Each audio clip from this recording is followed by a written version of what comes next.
Welcome, folks, to episode 49 of the Ministry of Dice podcast. We're a UK-based podcast talking about all things Dice Masters in the United Kingdom. I'm Chris, otherwise known online as the True Mr. Six, and with me today I have Andy. The Torval to your Dean. Yeah, no, which one of us is which? Oh, you said the Torval to my Dean. Yeah, so I'm Jane Torval. Yeah, sounds about right. Because of the hair colour, obviously. Obviously, yeah. Good evening, my man. I tell you what, I am slick as with that intro now. Do you remember the early days when I had to do like 5 takes to get it right? Yeah. Now it's just like boom, boom, boom, boom, firing on all cylinders, no messing. Although I don't think I was quite as lively as I have been in the past. I've actually got a live audience with me today. Have you? Who's with you? The Mini Miss Six is with me. Be gone with you, child. Be gone with you, child. Is it not your bedtime yet? What? She's actually doing that thing where kids do the fingers around their ears like crazy or crazy. Have you ever watched me record? I don't think you have you? No? You can hear me usually through the floor though, can't you? Yeah. She's not speaking, she's intentionally being silent. She's under strict instructions from the good lady, the hashtag competitive wife, not to speak. Wow. Wish that worked on my kids. It's rare that it works on mine, to be fair. But as we discussed before recording, you've just got to speak to them like you're a medieval monarch and everything will be all right. Yeah. There's a little tip there for you. Yeah. So in any case, how are you, sir? I'm very well. You all right? Not too bad. I've had a busy old day. You're rushing around, didn't you? A bit later than normal. Yeah, but, I've been to see a cat's choir whale. A cat's choir whale? Yeah. She's holding her fists up at me now. Good night, sweetheart. I'll see you in the morning. Night, night. Did you hear her then? Come say good night to the listeners. Night. Yes, my daughter, there was a music recital at her school, which is why I'm running a bit late this evening. And that is why she's still up presently as well. So, but I've just, nothing stops me from podcasting. So here I am. Dedicated. Yeah. So a little tired, little exercise, a little bit of rushing around. I've not had a lot of dinner, but I'm fighting fit and mad for it, bro. I've got a cup of tea. What more do I need? Exactly. Have headset, have brew, will podcast. Cool. So what's been going on? There's lots been going on, actually. There's been a hell of a lot going on. Been a lot going on. So we'll do a little bit of a community focus in a moment. But as always, sir, I'd like to ask, what have you been up to this last 2 weeks? Not a lot. I've had a bit of practicing in. I'm trying to nail something down for whenever our UK nationals are announced so far. So, rubbish. Yeah, we had an announcement. That was fun. An announcement to tell us that there is no announcement. Yeah. That was exciting. We will not be having the nationals the same time as HeroClix. Oh, yeah, well, that just is what it is. I'll tell you what, though, I can't... HeroClix, man, I don't know if I mentioned this in the last episode. I know I certainly told you when we were chatting. While I was at the stand trying to get the interview with Scott, they opened up the stand for these convention exclusives, and not only was it busy with people coming up and down, like, making it difficult for us to capture the audio, but they were dropping bare pounds into that till. I mean, literally spending hundreds. Wow. So I kind of get it. you know what I mean? I kind of get it why HeroClix would have their stuff lined up, organised, a bit more boxed off than ours. Because, if you brought out, a convention exclusive team pack or a couple of promos, you wouldn't be commanding the hundreds of pounds that... No, the little models do. Yeah. However, you've been practicing trying to pin down your team. Have indeed. Tried a few different things. And it was with you, so obviously you know what I'm talking about. I think we're getting somewhere. It's been a slow process. I'm trying to avoid the obvious. So I'm trying to avoid the Iceman, and we'll talk about top tier team lists later, I'm sure. But the Iceman, the Atom, the Atoms, and things like that. Firstly, because it's nice to build your own thing, and secondly, it's very direct damage orientated. It's not really my cup of tea. Yeah, there's been a lot of chat about that. Again, we'll come to it in a minute in the community focus, because there's been some stuff that's kind of raised the community debate around direct damage, aggro, and stuff. But I think you'd be the first to admit that this is a meta that's much more suited to individuals such as myself as it is to individuals like you. Yes, if you're happy not to attack and ignore half of the game, then You're onto a winner. You say it in such a derogatory way. Well, what I would say to you, mate, is if you're happy to play teams where you don't have to do any thinking, you can just put them on rails and smash face, then feel free. I think a balance between the both. I mean, we've talked about this before. I think we have many times. Direct damage to soften it up, and then you swing in with a killer blow is how I envisage the game to be kind of set out and the most enjoyable. So that's what I'd hope for. But yeah, as I said, they're trying to nail something down. Getting there now, I think there was a lot of rubbish, a lot of things that just weren't quite right. So it's nice to be hopefully getting somewhere. We've done some streaming. We did Stuart Dixon, Stu Arts, his suggestion of a team last week. We did, which was a Captain America does his damage when he's blocked with force block and a load of things to help with that. That was fun. You beat me though, didn't you? I did. Well, only because in your defence though, I was playing quite an action-centric team, and you had Scarlet Witch, which ground me to a pretty significant halt in the first game, and you kind of said, "No, I'm not going to buy that. It's boring." Yeah. So I don't think I would have won quite as easily if you'd have put Scarlet Witch in play in the second game. I think the third game was just a bit of a race, but the second game was, the absence of Scarlet Witch. So, if you want to see that over 2 hours worth of footage, that marathon of gaming, then do check out the YouTube channel and subscribe. Yes, absolutely. But don't forget, folks, that we get together and play every Wednesday night, and we stream at least one of the matches that we play on a Wednesday night, usually around sort of 9:30 Greenwich Mean Time. So if you're about, hop on over to the YouTube channel, come join us live, because we love having a bit of bants in the live chat as well. I do indeed, and I've got Dan Lowe's team for what we're going to do tonight, which will be on the YouTubes by the time this is released. So thank you very much, Dan. I've just put the team together, and it is right up my street. Oh, very good. Okay. So I've built something, made an idea that I mentioned on my spoiler review for the X-Men Forever campaign box. Oh, how exciting. Yeah. So that should be good. Come and join us. Yeah, absolutely. So YouTubing, you've been practicing your teams, anything else? Apex Legends, there was an event weekend, was it last weekend? It might have even been the week before, where it was double XP. Double experience, yeah. Yeah, and that was very enjoyable. Spent most of the weekend on that. I'm on level 99 now. 99? Yeah. I've broke the ton.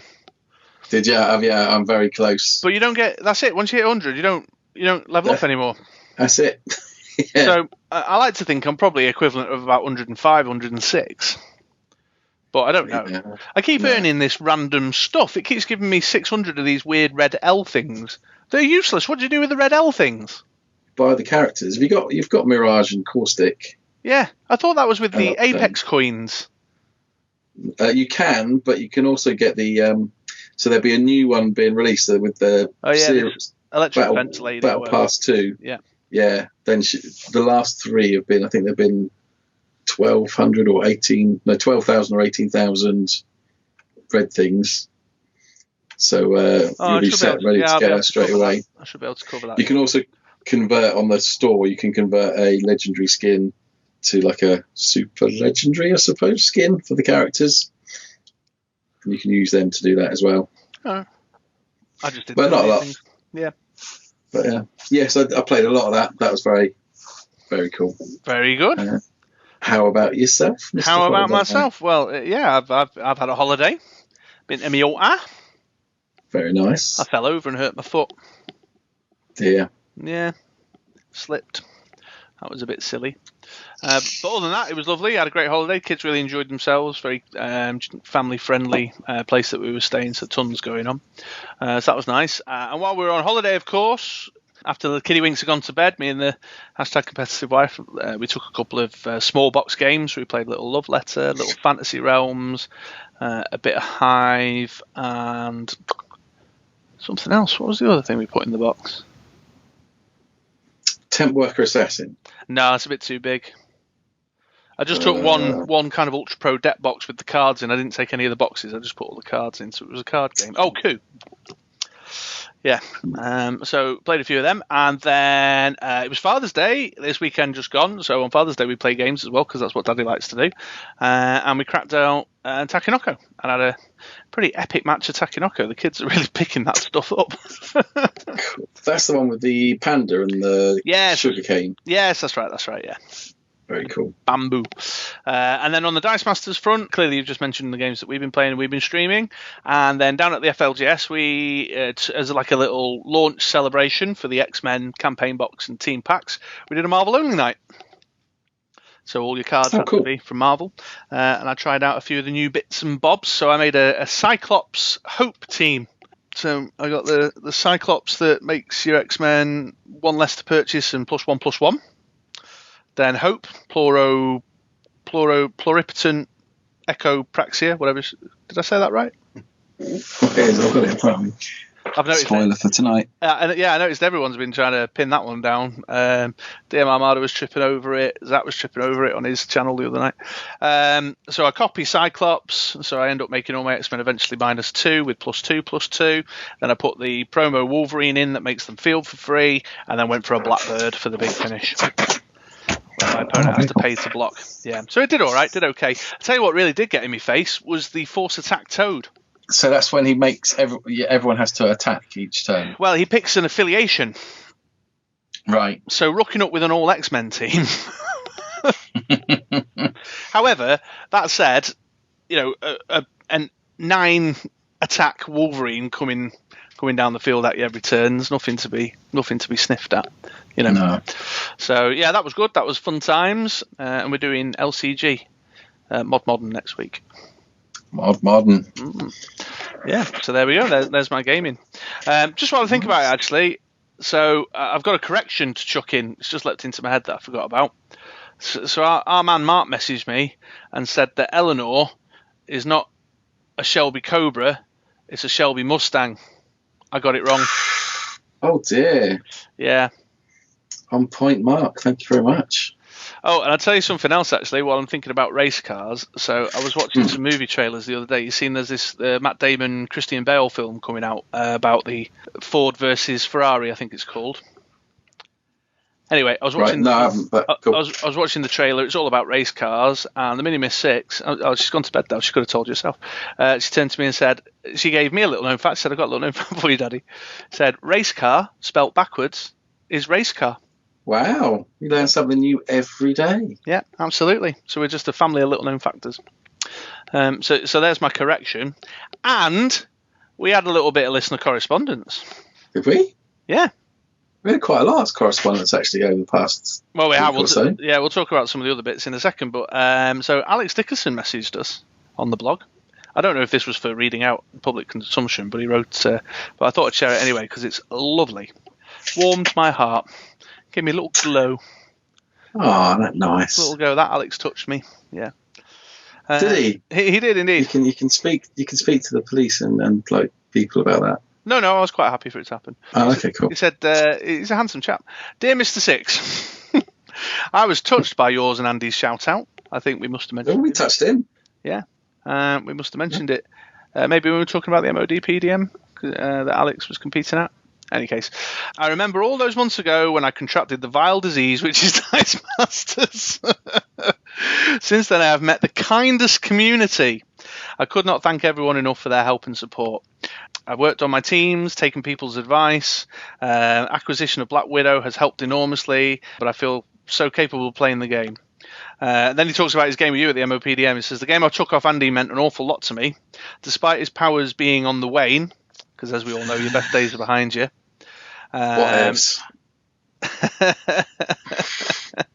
last time he lost to you, he said that he lost very quickly and didn't even know what happened. But this time around, he beat you once and lost the closest second game. So you've done a community service there. However, this is the bit that touched my heart. He said, "Without you two, I may well be a richer man, not having spent my life savings on an infiltrate Black Widow." but I'd be unhappier. Whilst from my first event I learned how to play the game, I hope from this one I've learned how to win. I'll be back with a more meta team, ready to take names and chew gum, which I'll have probably forgotten at home.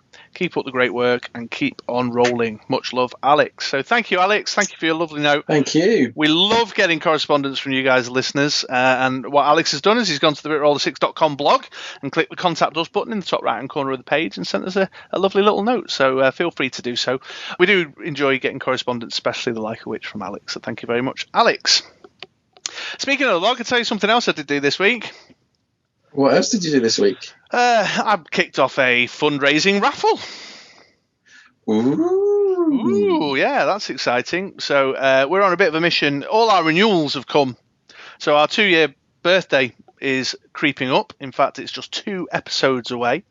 And all our blog renewals, our Google Drive memory space subscription, our SoundCloud, everything's all dropping at the same time. So, but I also have my son's birthday this month, so we're on a fundraising drive. But we wouldn't just ask you to give us your money. We thought we'd make it a bit fun, so we're holding a raffle. We've got a competition on. So head on over to the bitroller6.com blog and have a look there. But you'll see that we've got a Ministry of Dice wooden spoon. We've got the Ministry of Dice dice and tokens and basic action cards up for grabs. We have some promo sets, the Super Spies and the Stark Industries in there. We've got some Stew Art, sketch cards, crackers, which are amazing. I want that Iron Fist. Oh, really? Well, you'll have to make a donation and buy some tickets. And if we hit the £150 mark, which we haven't done as of yet, but if we do, I'll throw in a Hulk Green Goliath alt art promo, the legit one. The legit one. Yeah. It's amazing. Right out my binder. Surprised you did that, actually. Is it really? Yeah, it's an amazing card. It is an amazing card, and I am now offering it up as a prize. Crikey, right. It took me a long while to get hold of one as well, so good prizes, as always, from the Ministry of Dice. Yeah, absolutely. So head on over. Multiple donations will receive. It's £2.50 a ticket, basically. So if you put a tenner in, you'll get 4 tickets into the raffle. We'll be doing the draw just before our 2nd anniversary episode, and we'll announce the winners in that episode there, which is on the 21st of July, I want to say. 22nd of July. Monday the 22nd. Yeah, I think because in my head I was thinking about doing the draw. That's turning out to going to be quite a corker of an episode for the things that we've got planned. So, well, yes, absolutely. So, keep on listening. Yeah, because also at point of recording, this hasn't gone up, but it'll be going up before the episode goes out on Monday. We're looking for you guys to fill a form out for us. Again, head on over to the blog. Survey. Love a good survey. Yeah, well, it's our intention to hold the MODP AFTOPs. What was that?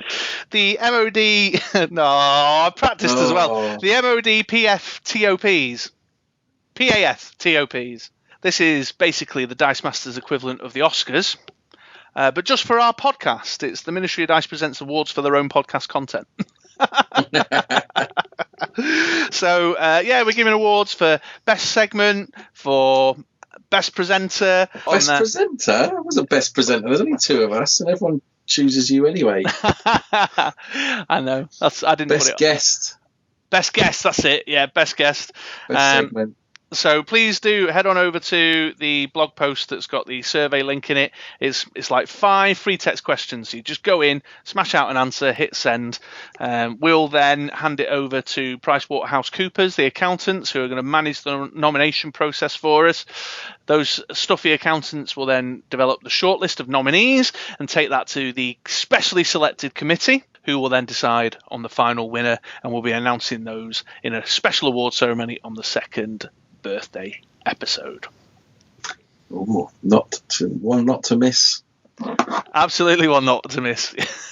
one to miss. Well, yeah, I'm thinking about the editing job on that. Yeah. So, there you go. And that is everything I've done in the 2 weeks since last recorded. Well done. Yeah. I tell you what, I forgot to tell you, last weekend I got absolutely rat-arsed. Well, I knew that. Did I tell you? I can't remember telling you. Did you know what? I had a hangover for like 4 days. You did, yeah. You messaged me on the Saturday because, Oh, yeah, we played, didn't we? We played on the Saturday. Yes, we did. Yeah. So you messaged me on the Saturday morning because I was saying to you, "Oh, the spoilers came out last night." Random tangent, folks. Well, not a random tangent at all. Just on that note, we're going to roll into a community focus in a minute to talk about those spoilers. So I was going, "Have you seen the spoilers?" And you're like, "I feel like." And then we played on the Saturday night, practicing your secret K Bishop. The team that you just mentioned you were working on. Yeah, don't say anymore. Yeah, I am.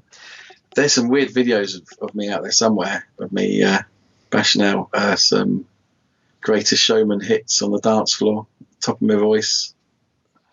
This is the greatest show. Oh, yeah. Oh, I never get the rhythm right on this one.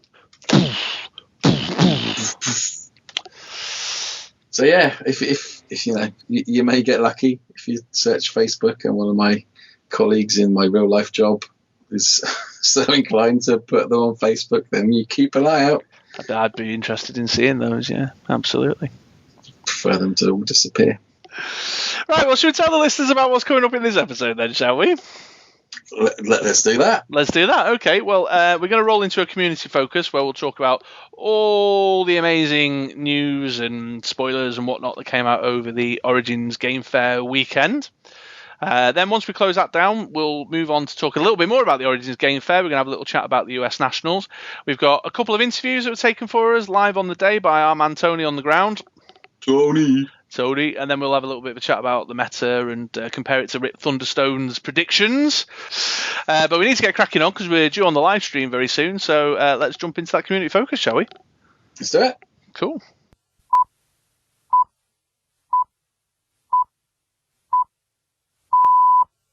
This is London calling. Here is the news. Yes, welcome back, boys and girls. And what a super exciting weekend for the World of Dice Masters that's just gone. Well, not just gone, because... Oh, do you know what we didn't mention in the intro? Did we not mention? Well, one thing we will be doing, or will have done by the time this comes out, is we'll have both competed in the online faux nats. Yes, we will. That'll be fun. I ain't got a clue what I'm taking. No, I haven't planned the team out yet either. 2 days to go. We'll figure it out. I'll have to get down to the supermarket and get some wine for it. Anyway, what are we talking about now? No, I'm talking about the weekend before that. But to tell you what, before that, I forgot to mention that I was at US Nats. Oh, I thought everybody... Well, you weren't actually at the US Nats, though, were you? Well, I tried to get to the US Nats. You were in the Columbus area. I was in Columbus County Jail. Yeah. That's it. I actually won quite a tidy sum because I put a bet down. The bookie gave some very good odds. I thought I'd get away with it because I got a cloned passport of Michael Ingledew. But they saw straight through that. Yeah, although he's not allowed in Columbus anymore, but he doesn't know that. But he does now because I just told him. Sure, yeah. But another fine mess you got me into. Well, it's all Tony's fault. Jack Daniels. Yeah, me and Eric Lang. He said it was a strip club. It was actually a brothel. I didn't know. I'm not from America. What can I say? Cheers, Eric. Well, while Andy was sobering up and sweating that out in the Columbus penal system, there was... I know, right? The penal system. You can say that again. Crikey, O'Reilly. Penal system. Yeah. Some of the people I was in a cell with, crikey. Oh, you loved it, you slag. They announced... Well, there was some news and announcements and some spoilers that came out during the fan appreciation event, which was on the Friday night in Columbus. And, of course, there was all the events that took place through the back end of the week and over the weekend as well, the least of which was the US National Championship. So this section now, we're going to talk specifically about the news and announcements and the spoilers, and then we'll talk about the National Championship in the next segment. Yeah, loads going on in the fan appreciation event. I think the first thing to point out is that 2020, as far as Dice Masters releases go, is going to be the year of the draft pack. Yeah, you're not so keen? I love what I do love. I love the fact that there's two sides which are so adamantly against the other. There's the LCG fans, and then there's the blind product fans But for me, no, I like the fact that I can buy a campaign box on Team Pack and I can have all the cards. Yeah, for sure. But obviously, it's a bit rubbishy to draft with, and there's some die-hard drafty fans out there. Yeah, for sure. Well, if there's anyone listening who doesn't know what we're talking about, draft is a play format where a draft pack is made up of. Is it 24 cards you get in a draft pack? Yes. Yeah, 24 cards and some basic actions. I don't know. The details are on the blog. Go and track down the details if you want the specifics. But you get your blind pack, you crack it open, and then drafting. You select a card, pass it on to the person next to you. You then take one out of the stack that's been passed to you. You keep going round until you've got a stack of 24 cards, and then you make your best 8-card team with the 2 basic actions that you've drawn, and just play off.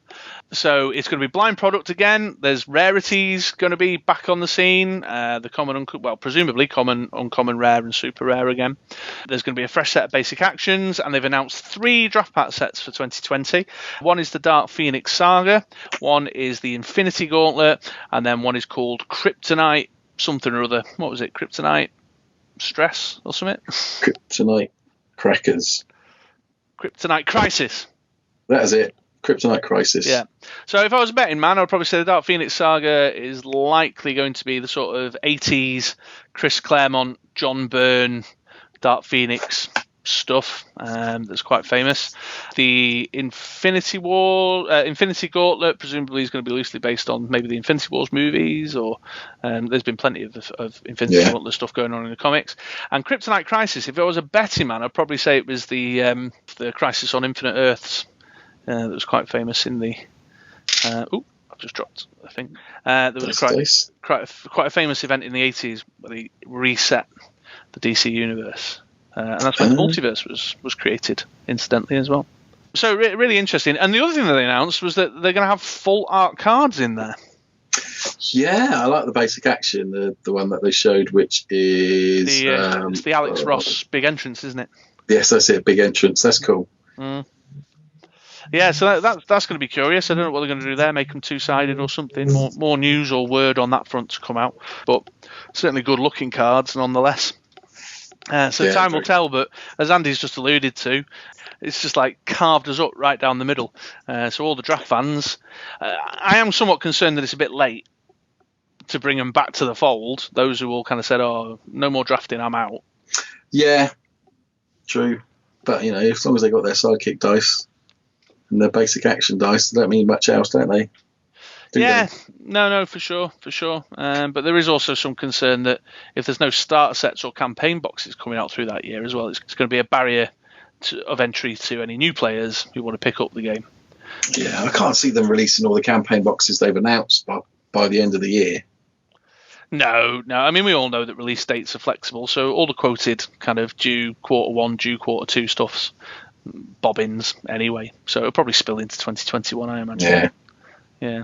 So that was the draft pack news, which was quite an interesting announcement. They then shared some spoilers. There's just too many to really go into, to be fair. A little bit of D&D stuff, some of the Spider-Man Team Up campaign box. There was a couple of cards shared from there. There were a big chunk of WWE stuff as well, which all looked really interesting. Some proper juicy game text going on. Oh, yeah. Constantine being back is amazing. Yeah, so again, if you head on over to BritRoller6.com, I did a blog post. There's 2 blog posts based on the Origin Game Fair announcements. One's got the draft pack information in, which you'll find a picture of the big entrance, for example, that I mentioned. And it's got links to the Facebook galleries as people were sharing the pictures live as it was taking place.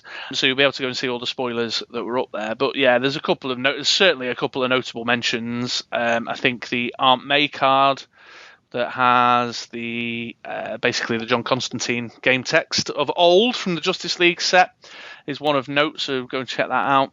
There's loads of kind of power globals coming back. We've got kind of a new version of Blue Eyes White Dragon coming on the Rock card. There's the Rip Hunter's chalkboard coming back on Becky Lynch. Baby. Yeah. There's the Force Block Global making a return on Kevin Nash. Other stuff we're seeing as well. Crossover cards coming back. Cross Pulse is coming back. So the WWE set looks like it's all about just fast and furious, punchy action, which, as I mentioned in my blog post, seems very thematically on point for the wrestling. Yeah. True that, yeah. I love it. Yeah, this is, so as we mentioned in the intro, this is what kind of brought back the discussion about the meta, how it's been kind of very direct damage focused, and I think WWE is going to be the thing to swing it back into kind of beat sticks, aggro kind of space. Yeah. Well, if it's powerful, then there's no reason why it couldn't balance out. I'm doubtful. I'm very skeptical, but that's only because I'm a fan of the kind of wombo combo direct damage stuff. Yeah, I was going to say Dice Masters and balance out don't usually come in the same sentence, so No. here's hoping. Yeah, I think we may see. I mean, we didn't see a lot of the D&D stuff, so I don't know what impact that necessarily is going to have. But certainly WWE stuff looks like it's going to pendulum swing the meta into something that's about beefy characters, big punchy stuff, speed. You know, with the Rock Blue Eyes Global, the Rip Hunter's chalkboard, it's going to be back to those days, I think. What do you think of the photos? I could take or leave them, to be honest. What's that? I could take or leave it. I'm just like, whatever. Yeah, I'm not too bothered. I don't know how else they would do it anyway. I kind of assumed it would always be photos. Yeah, well, it was confirmed, wasn't it? Jimmy confirmed that it was going to be photos. I mean, I'm a comic book fan. I think regular listeners will know that my one of the things that I take an active interest in is the artists and the artwork and stuff. So, is my preference that we'd have built-in artwork? Yeah, sure it is. But I get why they've made the decision that they've made. Am I happy about it? Nah. But is it going to stop me from playing the cards? Unlikely. You know. So, it's what it is. Yeah, no, I don't mind it. I think they look quite cool. Yeah, they're all right. Who doesn't like a man in his pants, eh? Well, I know you do. That's well recorded. That's well reported. Since the penal system. And before then. Yeah, true. So, moving on. Moving on. Yeah, so that's. I think that's about it. Is there anything else to point out? Pointed out the notable mentions. As I say, I've put links to the Facebook galleries on the blog. I've done a review of my top picks from the spoilers. There's some details about the draft packs. I think we should also take a moment to thank Arj, PK, and then some guy that I'm not familiar with him, but he was. I think he's a HeroClix. Well, I know he's a HeroClix guy because the name of his page is Clicked Off, but his name is Daniel Powell. So I think he was there for the HeroClix information and just kind of fired out the WWE cards because he happened to be there. But nonetheless, thank you to those guys for sharing those pictures live and getting them out for us all to take a look over. And then I suppose we'll just keep our eyes and ears to the ground and let you know if we hear any more news with regards to how the draft packs are going to work, with regards to any more spoilers that come out, etc., etc. I'm sure it'll come in time. Yeah, absolutely. So there we are, boys and girls. I think that will conclude our community focus. Yeah, on to the next segment.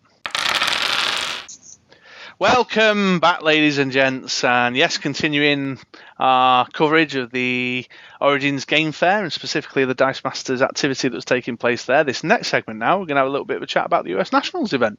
We are indeed. Yeah, very, very exciting. So I suppose, should we start by congratulating the new US National Champion?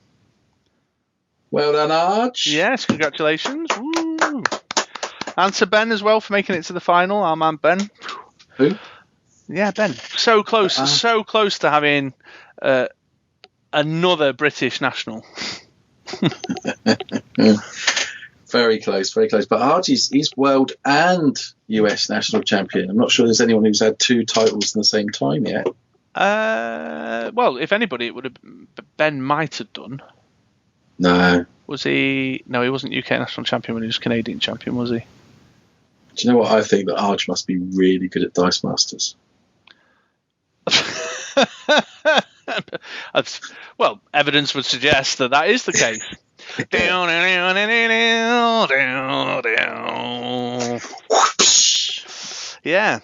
I did ask Arj if he wanted to come on and have a bit of a natter with us, but Arj and Lucan are visiting Lucan's granny this week, and they are not available. Oh, yeah, that's nice, isn't it? That's nice. Yeah, she could come on too, then. Well, sure, yeah. I think it's an internet connection thing. But be certain to keep your eyes and ears open for an episode of the Rolling Thunder that was recorded live at the event. But yeah, US Nationals took place. They had 27 players, I want to say, in total. Yeah. The top 10 team lists are currently on the Dice Coalition if you go to the team list section under community. So you can take a look at what the top 10 teams were there. But on the day, our man Tony Weakland, the Great White himself, in amongst all the hustle and bustle, and by the sounds of it, Jack Daniels drinking, managed to capture for us a couple of snippets of audio with a few of the competitors on the day. So should we get that bit done first? Let's hand it over to Big T himself. Yeah, okay, Tony, over to you. Let's have a listen to what he's got to say.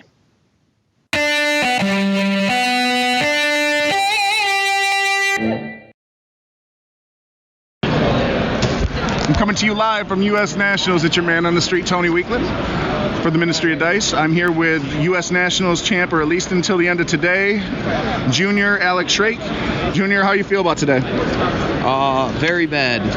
Very bad? Very bad indeed. How many more Red Bulls do you need in order to get that energy up? I got 2 more ready, so this snuggle's helping though. This snuggling you're doing here, this is going to get me through the day. Nice. So it's been a year since your victory last year in U.S. Nationals. How are you feeling about the meta today? I have no idea what it is, so I planned around just doing whatever I want. So what do you mean you say you have no idea what it is? When was the last time you played, Junior?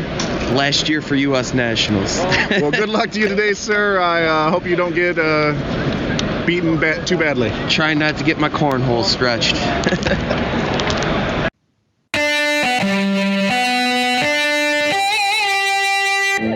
Hello, it's your man on the street, Tony Weakland, with the Ministry of Dice. I'm here at U.S. Nationals with Mike Ingledew. Hello. Hello. Hey, how's it going, Mike? Not too bad. Not too bad. I'm excited to be here. Good. So I'm not going to ask what you're playing because we'll keep it a secret for everybody. But I know you probably saw the information coming out last night about the new spoilers for the draft packs and things of that nature. How do you feel about those? Oh, I feel awesome about that. I'm really excited for the future of the game. I'm actually coming out with new draft packs and hopefully bringing some players back that that lost or that we lost because of losing the draft packs. We've got some solid campaign boxes out there now and stuff like that for new players to come in, and then with the whole draft element coming out, and I'm really excited and just really excited for the future of the game. New sets coming out, new drafts on top of that, bring people back into stores and actually have communities and stuff. Yes, sir. Having the communities come back to the stores is going to be a big part of it. I would love to see that, especially now that I can actually be a part of that. Now that my son's a little bit more grown and I can bring him to these events, it's really exciting. No worries about bringing him to a big event like this someday? No, I told him next year. Excellent. Well, thank you very much, Mike. I appreciate it. No, thank you for your time. I appreciate you.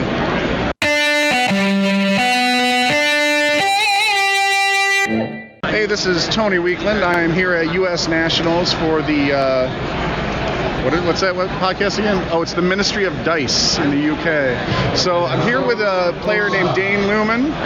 Dane, you used to play 3 or 4 years ago? Yeah, I played the first year basically of Dice Masters. Played in the first nationals, regionals, did pretty well in both of those worlds. But then I got out of it afterwards. Yeah. Okay. And I remember you had.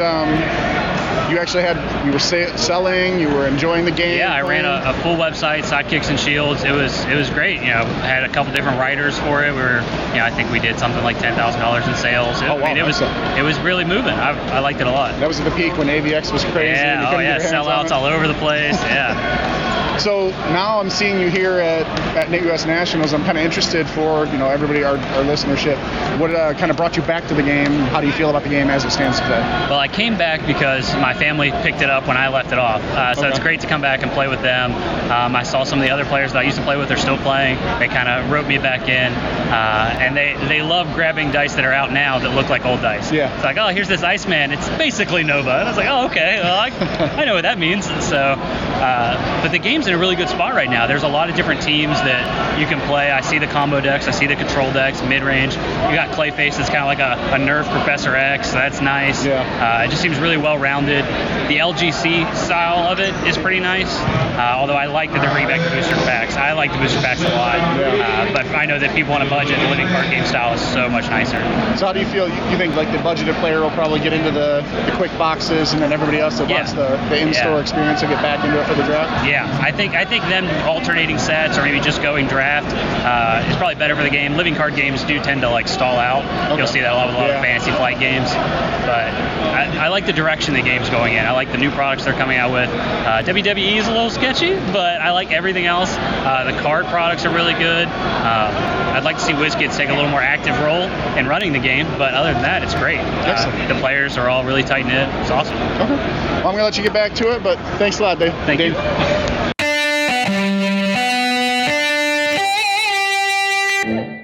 Yeah, so there we go, folks. So nice to have Mike on. Dingle do. Yeah, nice to have Mike on. Curious to know what you're having for dinner this evening, Mike. Please do get in touch and let us know.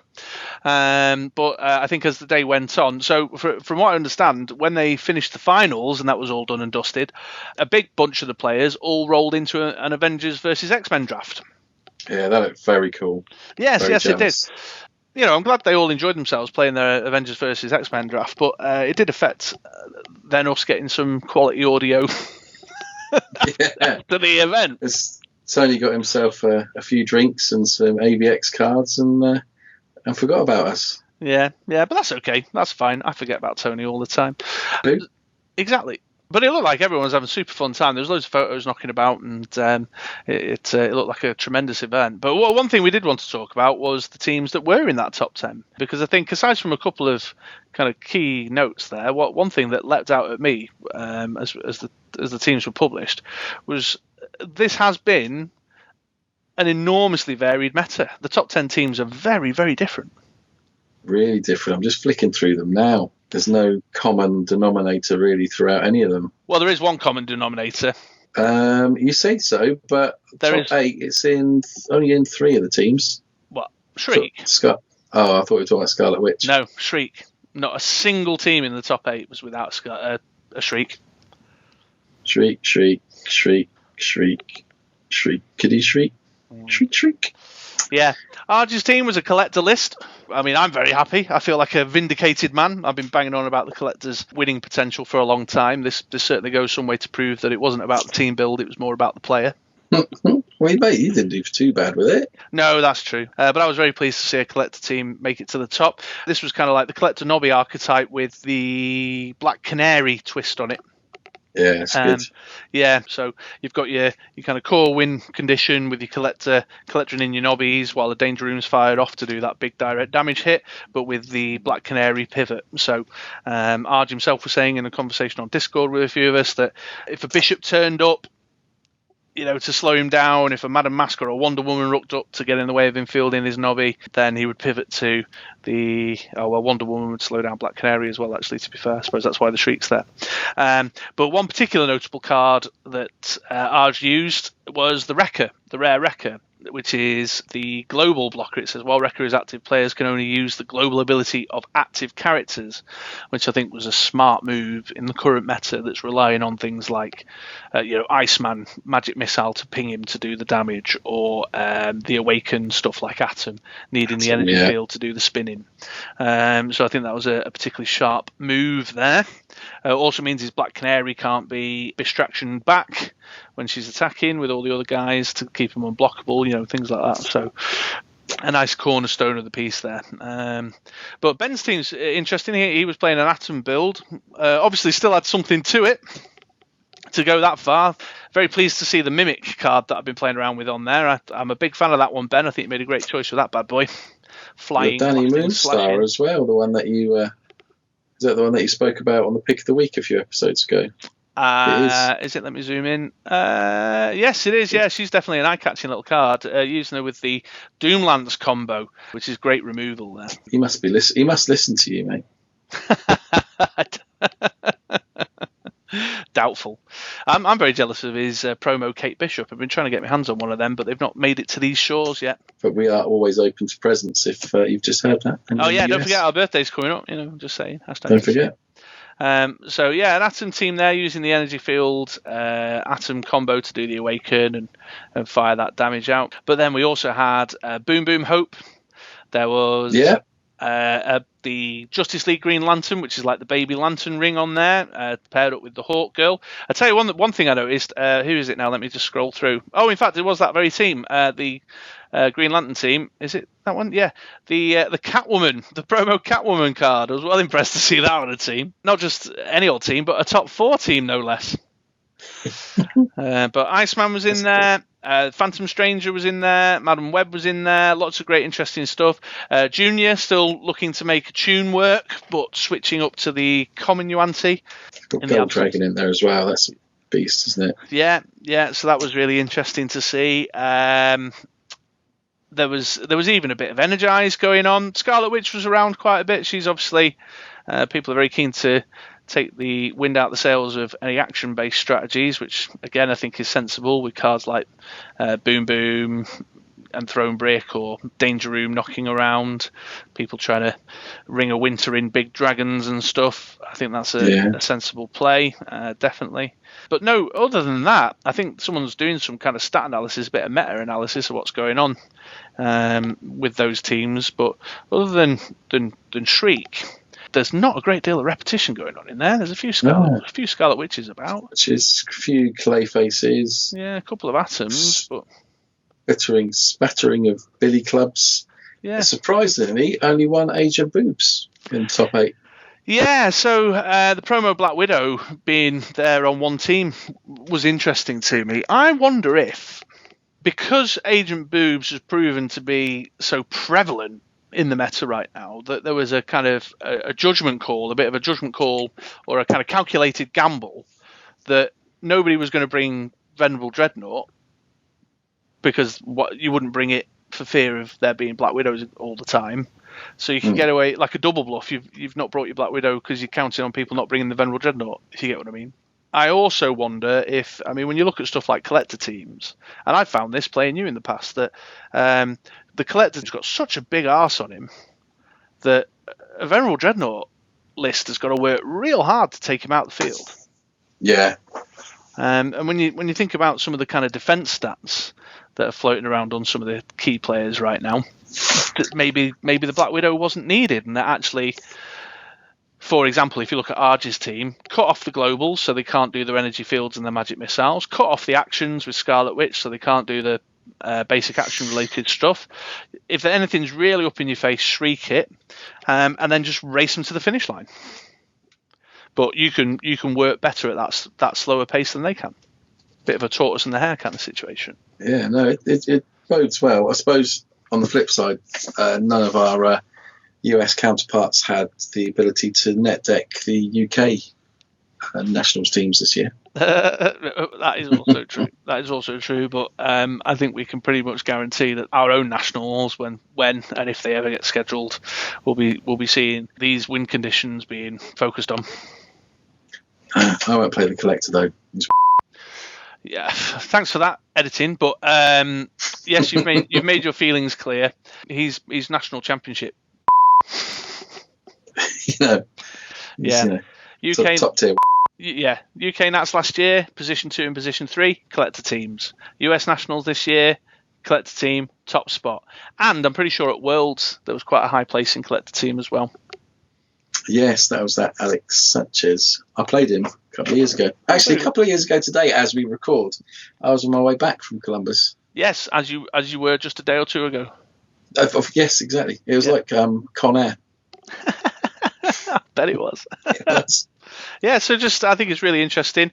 I think it's great for the meta that there's no one kind of particular standout.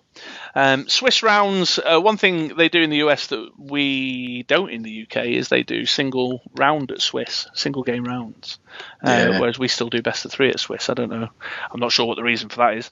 It's horrible. It's horrible. When I went there, it was because there was a lot of people. I can't remember exactly, but it cut to a top 32 after 4 rounds. So I could imagine that there was a shed ton of people there. Yeah. And it's just a timing to get it all done. But with 27, I suppose they could have easily kind of made it better. I don't like the single game rounds. I think it's poo.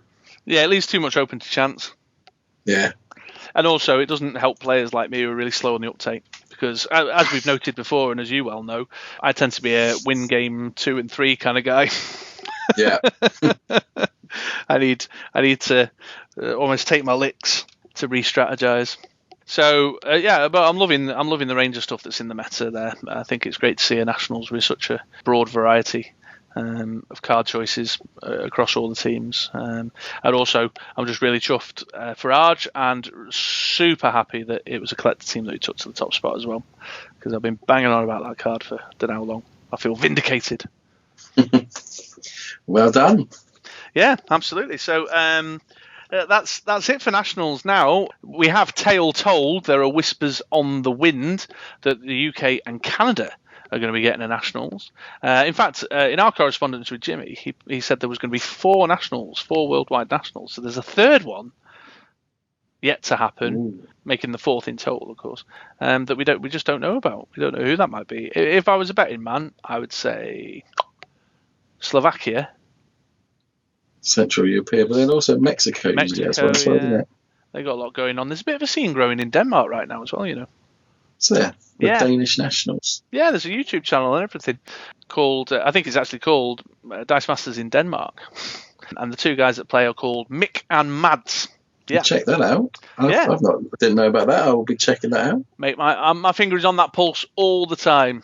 And it just... Mick and Mads. You watch everything. I do. I've watched a couple of their games. Obviously, they are discussing things in Danish, so obviously they've a full view of the playmat, and they're very well edited videos as well. So that's a shame. There might be a bit of an upset, and we find a Nationals going on in Denmark. I don't think so. I think it's either going to be the Central European or Mexico. Yeah. But which one? Which one? Time will tell. Of course, when UK Nats comes around, we'll be covering that. Keep it Brit Roller 6 and the Ministry of Dice for all your UK Dice Masters events. My rise to glory, like a phoenix from the flames, I will return to national championship status. I and the listeners know that's highly unlikely, but who are we to get in the way of your dreams? Don't get in the way of my dreams. I won't. Right, let's kingpin this bad boy and move on to the next segment, shall we? Let's do that. Yeah. Congratulations, Arj. Well done, mate. Well, now, folks, we've heard from a few of the players, and Tony, on the day of the US National events, then you've just heard a little bit of chat about the Nationals top 8 meta from me and Andy. But lo and behold, as fates would have it, we're now able to give a little special bonus US Nats treat. I'd like you all to welcome one of 2 British players in Columbus, Ohio, but the only one who managed to make it to the actual competitive event, Ben Scott. Surprise! Hey, boo! He's doing the rounds. He's on the circuit. No, just everywhere. Self-promotion. What is it? Zach calls you the perennial guest. Yeah. The perennial guest. He rather dismissively calls me that. Oh, really? Okay. Well, you're always welcome. Yeah, yeah. I feel much more specially honoured here than I do on Dice Masters with James and Zach. Well, sure. Well, I imagine you. I feel you more. I suspect you feel more especially honoured here than anywhere else. Oh yeah. Tremendous. Chris and Rob's game room included. Yeah, you provide all the teas and recordings I could ever want. Absolutely, my man, absolutely. In fact, let me just check in. How are you getting on for like cordial and stuff? I did offer last time to get you a care package out, and I've not checked in. Yeah, no, there's no bloody cordial here. They don't know what cordial is. Yeah, sure. Yeah, I found this weird frozen stuff that you kind of make into it's like a ice slushy thing that you put water in. It's not very good, but. All right, well, you just let me know if you want some Vimto sending out or something. You'll probably get stopped in customs.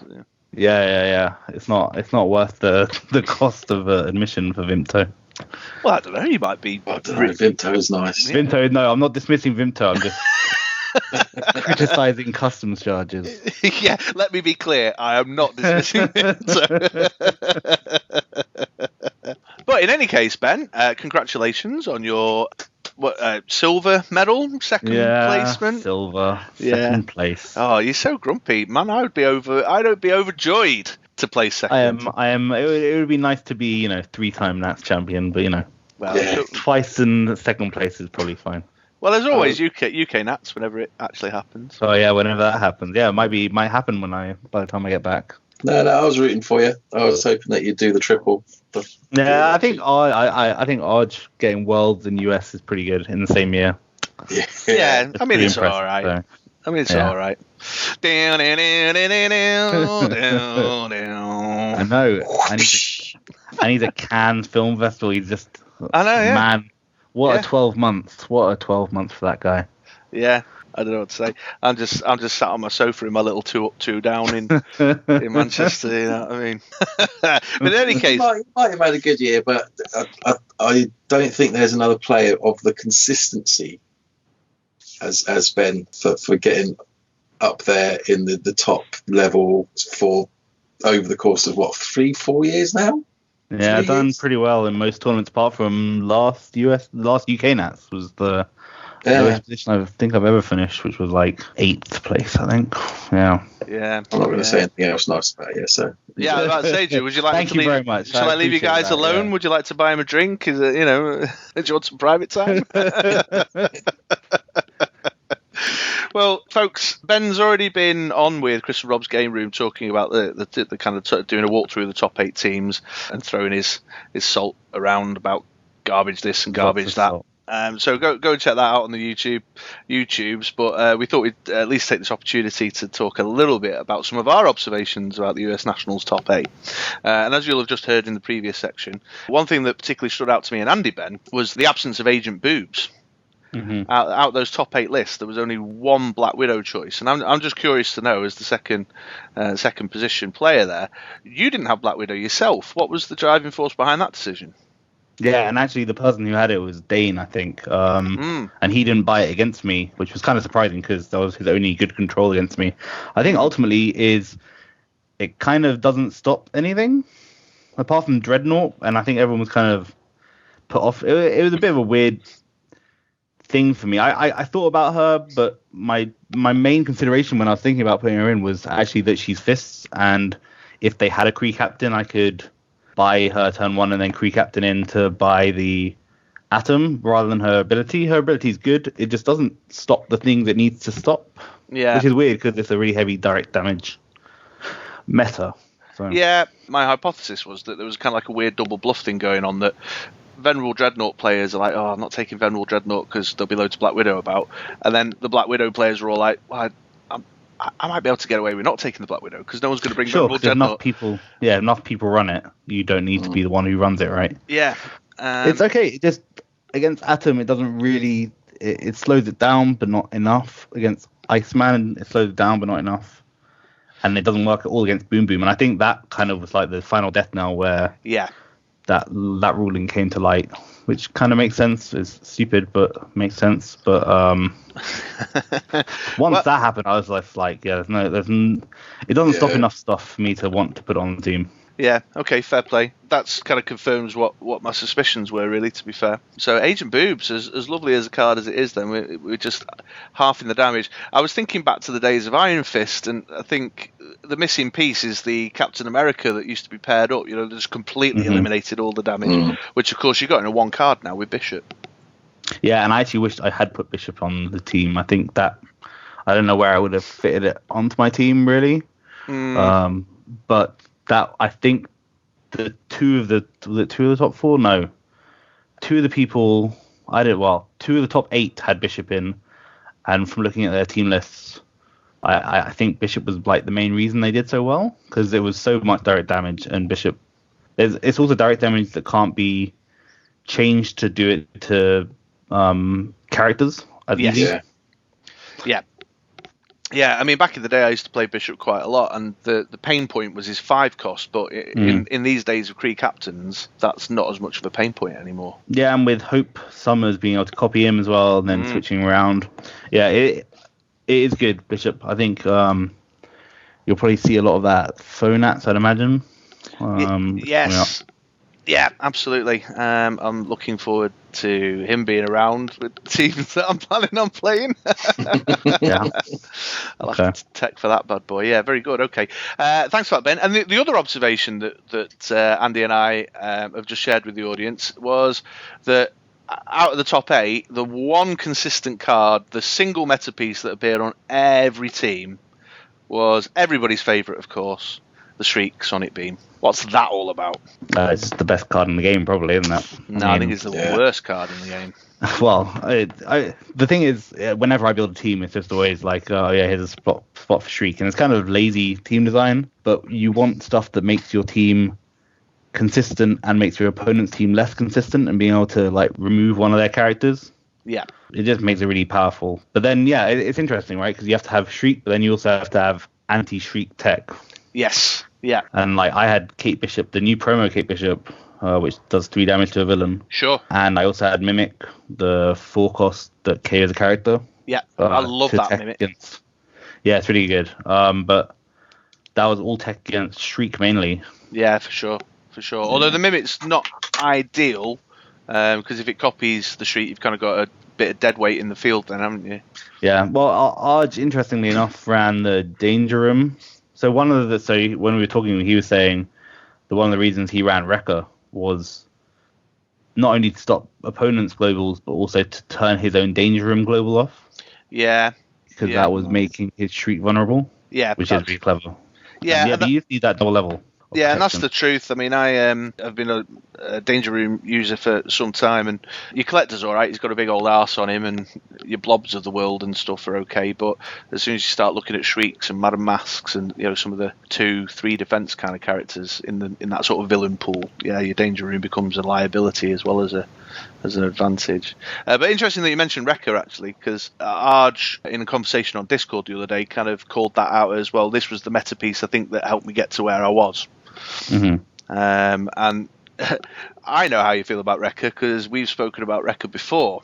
Mm-hmm. I had a very strange deja vu experience watching you on Chris and Rod's games room at lunchtime today talk about the Wrecker because you're not a fan of having the globals are the best part of the game. They're the best part of the game. Why would you want to stop them?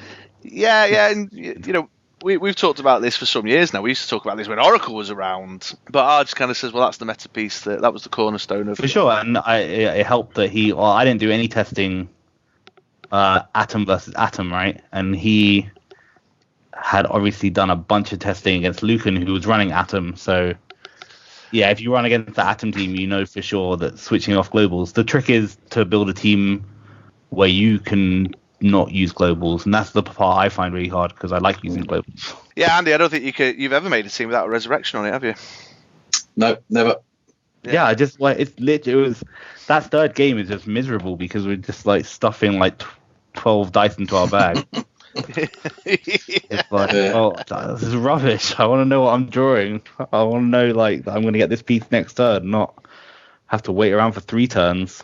Oh man, I just play that way anyway. Just bring it on. That's the fun in it for me. Like, what am I going to get? But I mean, just twice in 2 successive tournaments, I just kind of found the killer piece.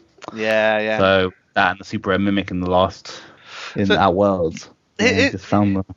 Here's a question for you guys. Something I was thinking about was the new Polaris that says both players can only use 1 global a turn. And I was just mulling it over. I don't know if it'll work or not, but is there maybe something in Urge? If you could take the pain of just letting them have 1, go on, energy field your Atom once, I'll take the 2. But that still leaves me 1 global to use myself. Well, I mean, I don't know how... I kind of like her better than Wrecker for my own team, but I would probably run it with like some kind of KO global, like Malekith, so I could KO her when I wanted to use whatever global I wanted to. Yeah. But you run her with Polaris and then with the Blackbird, and the Blackbird global. And then the 1 global they kind of have to do is the Blackbird global, turn off the Blackbird, so you can't turn off the 1 global they want to do. Yeah, that's interesting. Okay. Yes, so the 1 global everyone ends up doing is the Blackbird global. So it'd be kind of interesting as a way to kind of mess with your opponent. But she's expensive, and you need to find a way to win without globals. Yeah, absolutely. Again, just mulling it over today, one thing I was thinking was that a lot of global usage is at the front end of the game. Mm-hmm. Yeah. It's only your Icemans and your Atoms of the world, decks of that nature that are looking to use the global right the way through Well, that's why that collector team worked so well, because Arj managed to buy collector and Wrecker using Kree Captain in like the first 3 turns, and then he just managed to time it so he'd bought the collector by the time he fielded Wrecker, so it wasn't an issue for him ramping up to anything. Yeah. Just get done what you need to get done, and then. But it's miserable. I want to do stuff with my energy that I roll. I don't want to just sit around doing nothing. Just buy more dice. No, it's terrible. No. Just James said something to me the other day. He said I had a satellite buster gonads. I don't think. Do they get the Viz out in North America? They won't know what we're talking about when we say that. No. Google it. Yeah. At work. Yeah, for sure. Oh dear. So you've long held the opinion, Ben, that collector, it's good and all that, but it doesn't have it to go the distance. But clearly now we've seen that it can hit the top spot, and you and I have debated the collector card for a number of years. So is this now the point where I say told you so?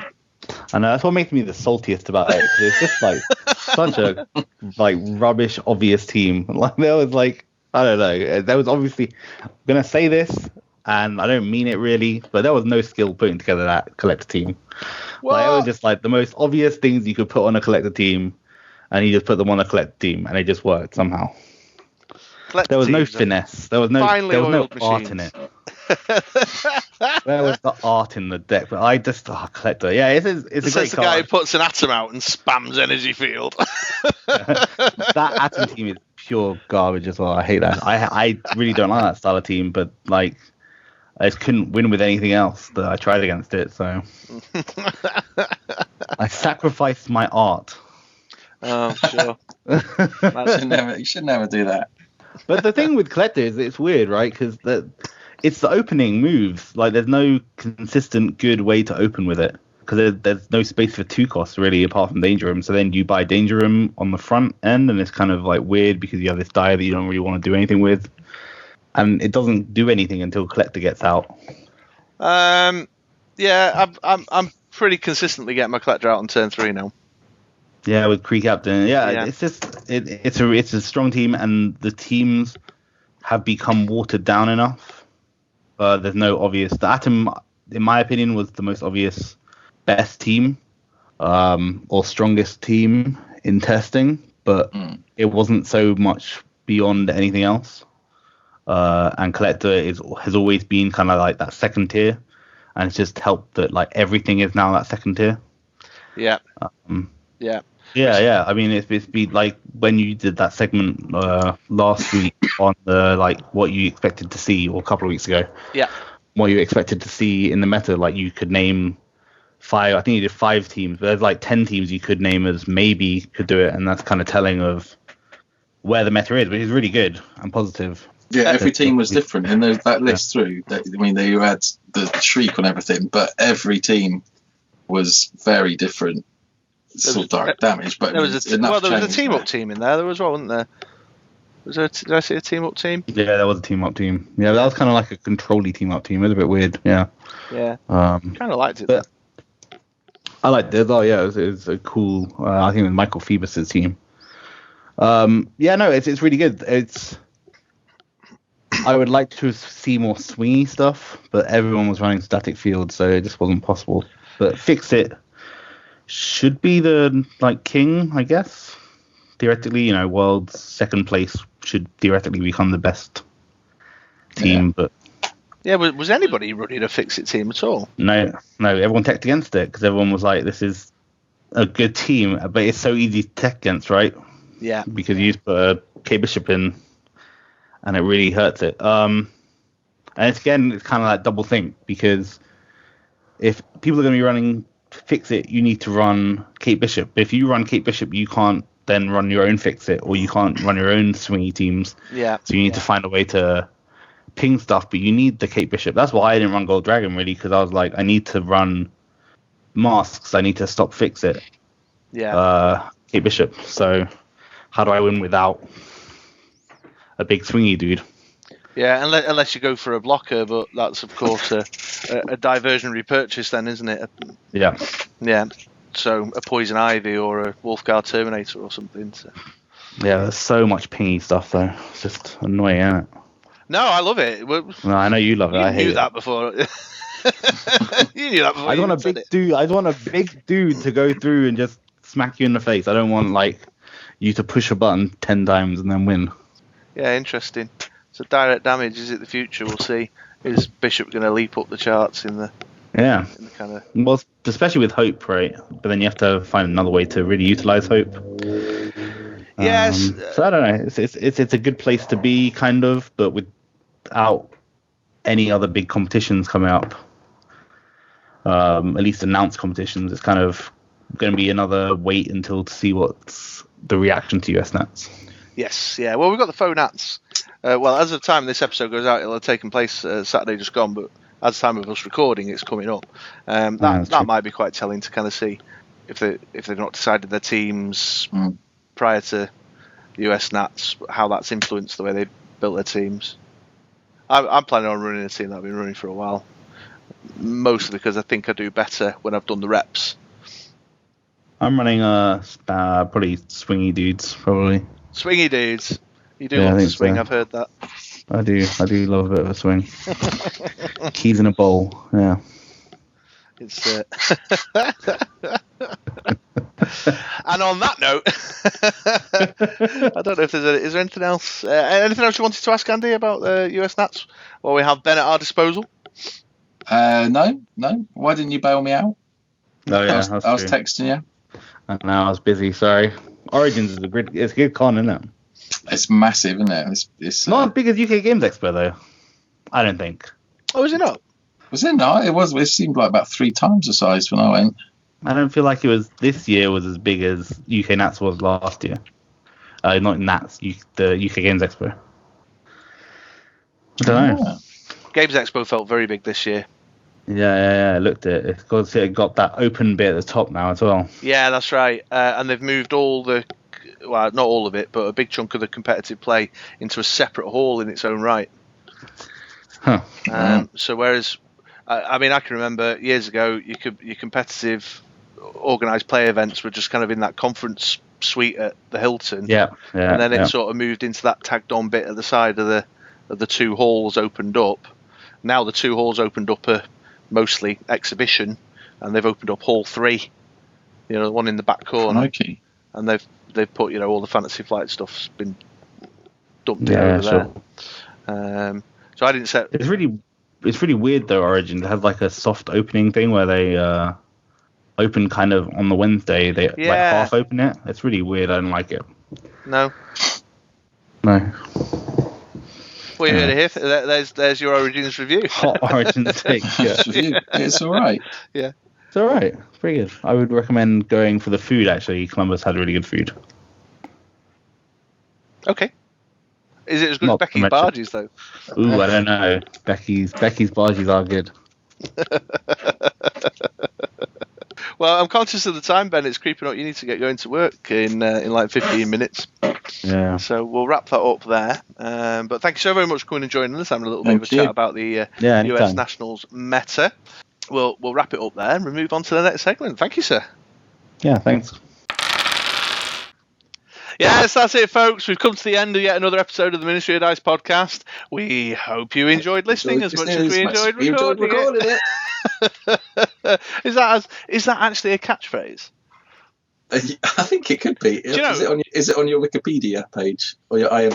Yeah. Along with little known facts. In fact, I'm going to add that to the survey before I put it out tomorrow. So by the time this goes out on Monday, that question is going to be added. Best catchphrase. Nice. Yeah, get that slotted in. So we've come to the end there. So how did you get an IMDb B2B page? Oh, I've no idea. We've done this for 2 years. I think we should get one. Yeah, we'll look into it. Little known fact. This is just for your. My mate Rob Shaw has his own IMDb page. Oh, does he? Yeah, he was on a documentary about health and safety like about 15 years ago. No way. Yeah. What about Dan? Dan will probably have an IMDb page, wouldn't he? I've not checked, but I thought so. Although he's camera not and in electrical anything. department. There he is. You found it? Yeah. That's brilliant. I looked at that for years. Love it. Yeah, I'd be surprised if Dan doesn't, and I bet Arch has got one as well. I'd be surprised if Arch hasn't got one. All right, well, we'll look into that. We'll get either. Well, we'll certainly work on updating other people's IMDb pages and Wikipedia pages. If you know how, if we can get on it, then let us know. Yeah, give us a shout. That'd be epic if we can pull something like that off. In fact, that's now my new mission in life. Yeah, folks, make sure you go on over to the BritRoller6.com blog, buy yourself a raffle ticket, complete the... Oh, God, here we go. Complete the MODPAFTOPs survey for us. Was that right? MODPAFTOPs, yeah. For us, so that we've got that content lined up and ready to go for our second birthday. Also, don't forget, folks, we'd love it. Send us some correspondence, birthday wishes, an audio message if you want, pop a video our way, and of course, get in touch for the BritRoller6.com Towers PO box if you'd like to send us many, many gifts. Other than that, I think it's check out the live stream, go to the YouTube channel, like and subscribe, blah, blah, blah, blah, blah, blah, blah, blah, and come back and see us in 2 weeks' time. I've been Chris, a.k.a. True Mr. 6. And I've been Andy, a.k.a. Michael Ingledew. In Columbus. Not anymore. Not anymore. See you later, folks. Bye-bye.